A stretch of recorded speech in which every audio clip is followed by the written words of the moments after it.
distinctive sound of the Harvard aircraft as it takes off, recognized all across Canada from wartime years of service.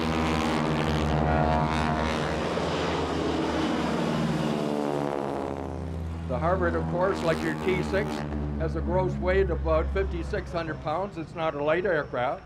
And it has a 9-cylinder radial engine developing about 600 horsepower.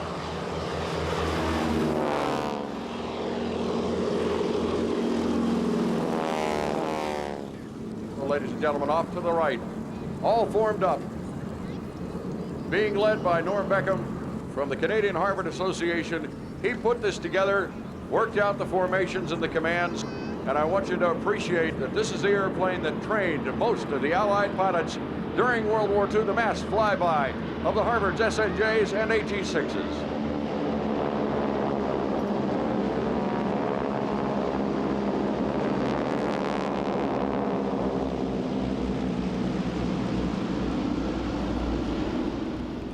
Once again, here they come. This is one of the few places in the country, folks, where you'll see a mass flight like this.